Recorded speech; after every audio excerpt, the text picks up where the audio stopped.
So this is an update about what we are doing for our 4th transfer. So it's about 2 months since the last video we made, which was a very depressing video. And we just wanted to whiz through basically what we've done over these 2 months, what tests we've had, what conclusions we've come to, and how we are moving forward. If you haven't followed our journey so far, in a nutshell, we have had 3 transfers to date. We've had 2 egg collections, and of the 3 transfers we have had, each one of them has ended in early miscarriage. The first one shortly after official test day at 4 weeks, the second one a bit later at 5 weeks, which was probably the hardest one, and the third one again shortly after test day at 4 weeks. So we are, I think, going for the chemical pregnancy crown over here. It's been, we laugh now, it's been really, really hard so far, a really tough journey emotionally, physically, financially, everything. So we have 2 frozen embryos left, and we're going to go forward for our 4th transfer to transfer these final 2 together. So it will be our first double transfer. We're allowed to do the double transfer because they are both lower grade. They are both grade Cs. One is a day 5, one is a day 6. And our clinic have said, based on our track record and the lower quality grading of the embryos, they're happy to transfer the 2. So that's what we are going to do. After our last miscarriage, when we spoke to the consultant, he recommended that we do what is known as the sticky blood test. And this is a blood screening for a variety of mainly clotting issues that can be linked to miscarriages. So we went forward to have this test, and just as a heads up, I'll put here all the things this test actually includes because it's very confusing. Our clinic were charging £650 for this blood test, and it's just literally a standard blood test. There's nothing fancy about the way it's done. So we shopped around, and in the end we went with Nuffield Health, and they came in at £275. Yeah. So significantly cheaper. So if your clinic are charging an extortionate amount for the test, do look around for it. There's a wait of 2 to 3 weeks to get the result. That's why it's expensive, probably. Yeah, and initially our clinic said you can just have the blood test done straight away, bearing in mind this was within kind of a week or so of our 3rd miscarriage. But when we did some research online and heard other people's stories, the general advice they had received was to wait 6 to 8 weeks before having the blood test so that your body could kind of rebalance itself.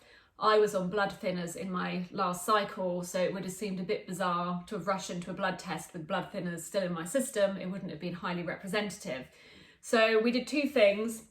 I went to the GP, and for really the first time ever, managed to get some support from the GP because I was able to say, right, I've had 3 miscarriages now. This is now classed as recurrent miscarriage. I need tests.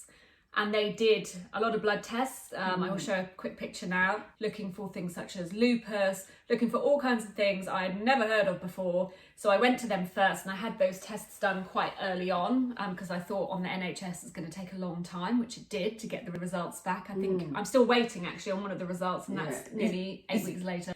And then on top of that, we went to Nuffield, did the private thing, and we waited till exactly 6 weeks to the day of the miscarriage. So it was kind of the earliest we thought we could do it, but still late enough to think that all the drugs had flushed out of my system. And we did that, and then we got those results within about 2 weeks. So to cut a very long story short, I do not appear to have a clotting problem, which we kind of thought anyway. I don't have a history of blood clotting. So that's a good thing because it means I can come off the Clexane blood thinning injections now, which I actually found one of the most difficult injections to date. I am being kept on baby aspirin just as a precaution, so I will be taking those as a form of blood thinner, but there won't be any blood thinning injection, which is good. But one thing the bloods have revealed so far is that I am a carrier of the MTHFR gene mutation. Heterozygous. Yeah, the heterozygous version. And again, never heard of it before. And it is something that is related to miscarriage, predominantly due to the fact that if you carry the MTHFR gene mutation, you are unable to absorb folic acid into your system properly. And if you're trying to conceive, or if you're going through IVF or whatever it may be, the first thing you're basically told is start taking folic acid. We've been doing that since 2017. And often the folic acid you buy, if it's like Pregnacare or something similar to that, it's quite a small amount of folic acid. It's the normal amount that one would have, but it's quite a small amount. And we've basically established that that small amount that I was taking probably wasn't getting into my system at all, which is worrying considering, you know, I've already had egg collections, I've already created embryos. The 2 embryos we've got for the last transfer are already there, and they probably weren't made with enough folic acid, and there could well be problems with them due to that. So I think later down the line, if we have a third egg collection, hopefully the increased folic acid will help. But I'm already taking now increased folic acid, which has been prescribed to me as a result of the MTHFR gene mutation. You can only get this increased amount of folic acid on prescription. You can't just go and buy it.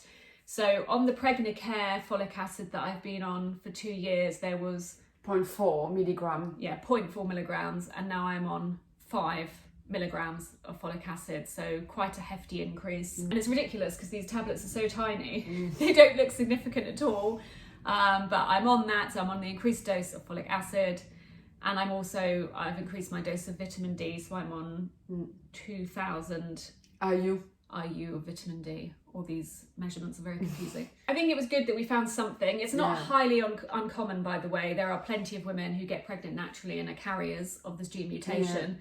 But I think sometimes when you do find something and you think, I can alter something a little bit, you think you're making a difference, and gives you hope. Yeah, kind of. So that is the only difference we're making going into our FET, which is, no clexane blood thinners, increased levels of folic acid and vitamin D. And this is also a medicated FET. Our last one was non-medicated, even though we had loads of progesterone. So this is medicated, so I will start taking injections from day 2 of my period, and they will make me ovulate medically, basically. And they said that there was no huge significant reason for this because I can ovulate naturally, but they just wanted to have greater control, I think, over my body and over the process, which we thought, okay, fine, let's go for it. And then the progesterone, you go back to Lubion? Oh yeah, I go back to Lubion. So we did Lubion for our second transfer, and we found that quite a tricky one. We then had to switch to Prontigest, intramuscular injections for our third transfer, which was that really long needle. And the consultants now said, you can go back to Lubion. Basically, all it comes down to is different consultants have different preferences of progesterone. Yeah, but you done a test. We asked for a blood test of progesterone because we didn't feel right carry on with the... We just wanted answer, basically, just stopping shots in the dark, really. And because their answer on every cycle was increase your progesterone, increase your progesterone. And it got to the stage where we were like, well, no one's actually tested my progesterone. And when we did, after the third transfer, they were as high as they should be in the third trimester of pregnancy. So at least we were then, and this was us basically steering this. This wasn't the clinic test. We were like, we want to be tested for progesterone. Now, thanks to that, the progesterone is not being increased. It is staying the same. So very confusing information. I think if you're in the IVF journey, you may be able to gain some insight from some of that. And I think the purpose of these videos is, if you've gone through chemical pregnancies or recurrent miscarriage, even outside of IVF, getting these blood tests and finding out about things such as MTHFR are important. So that would be my advice at this stage. I wish we'd done that. Well, we never knew about a long time ago. We never read about it anywhere, to be fair. We haven't been told about it. What we've been told was lack of progesterone, blood clotting, and that's it, really. And we were like, okay, well, what's left then? Could just be a chronic case of bad luck. I spoke to a consultant last week, actually. I tend to stalk them these days. Any advice I can find. I spoke to a consultant last week, and he said, the chances are there could be something going on. It could be incompatibility with your donor, now that we've had 3 chemical pregnancies in a row. He said, but also there is luck. And he said somebody has to be the bad luck statistic of 3 miscarriages in a row. And it could just be that you're the bad statistic and the unlucky one. But we've certainly decided that if the 4th transfer fails, and certainly if it goes into another chemical pregnancy, we will be on the hunt for a new donor, because we can't keep going down this path with this donor.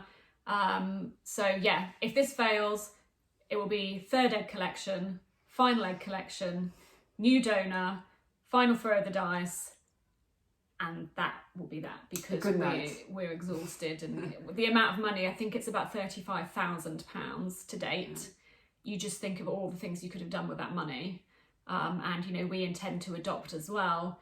And we want to extend our house and live a life and have access to things that really that £35,000 could have gone on, and it's a bit soul destroying.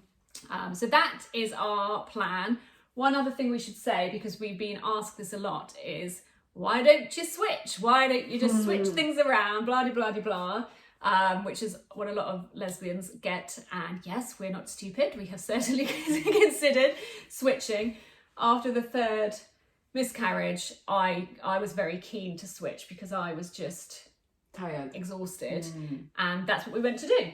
Yeah. So you went to a separate fertility clinic and got some bloods taken for AMH. Muriel's fertility is actually in better shape than mine. She has a higher AMH reading, even though she's a year older than me. She's got a good track history of fertility in her family, whereas mine's a bit poorer. So that was one of the reasons I actually went first. So I was quite keen to switch, and I've always believed that Muriel would have really good results with IVF. Certainly a lot better results than me. You never know. You never know, but that's just my gut feeling. So you had your AMH done. It was still high, higher than average for your age, which was great. And we paid a couple of £100 for a consultation. And what happened in the consultation? We're laughing now, may I say, at the time I was crying, but still, carry on. Basically, I have a history of blood clotting. I had 2 blood clots. But that was when I was on the fertility pill, no. Contraceptive pill. Not the fertility. You weren't on a fertility pill at age 20, I'm sure of that. Contraceptive pill, 3rd generation, so a lot of controversy about this one. I had 2 blood clots as a result of it.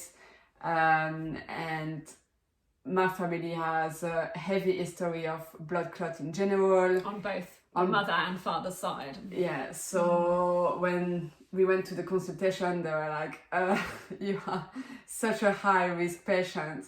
Because what I didn't really realize is that the dosage that you get in the contraceptive pill is nothing compared to the dosage you get into IVF treatment.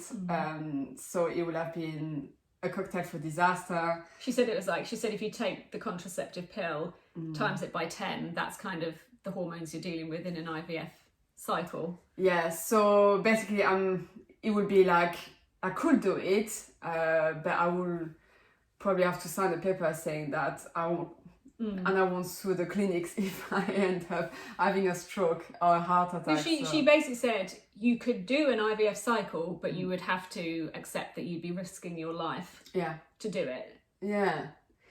Which we weren't prepared for at all. I don't know why we hadn't thought of this before, but we just didn't realise. So I'm out of the game. She was out of the game before the game even started, I think. So yeah, for anyone who's asking why don't you switch, it's because we'd like Muriel to stay alive, and IVF is worth a throw of the dice for those who are healthy enough to do it. But and I know there's a lot of people out there with underlying health conditions that do choose to do it, and that's their human right and their personal choice. We decided that it's not worth risking Muriel's life. We have the luxury. We have the luxury of having 2 uterus. So. Yeah, we have one that can't do it, even though she ticks all the boxes very well, and me, who's got the weaker tick of the box, just keeps having chemical pregnancies. So we are a match made in hell, I think. Yeah, we are actually. We are definitely match made in hell. So. And yeah, so that's basically it. I think going into 4th transfer, we feel pretty anxious, pretty deflated, not really wanting to do it. We definitely got to the point where it's like IVF is not a positive thing for us anymore. We don't feel hope. We just feel like we're pending, we're in this impending pain. Is this go like, in a month or 6 weeks we're going to do a pregnancy test and it's all going to come crashing down on us again. Yeah. So yeah, it's chronically bad, I would say, at this stage. So that's it. We hope our journey has helped somebody. If it's given you some information that you didn't otherwise know, then at least this £35,000 experience has been good for something, because if it helps you, it's worth it. You've got to help each other, and I think the more people talk to each other, the better, because we've learned so much from other people sharing their stories as well. We're going to enjoy the rest of this Easter weekend now. Yeah.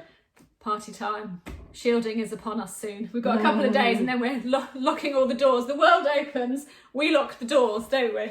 Yeah. We'll see you soon. Bye.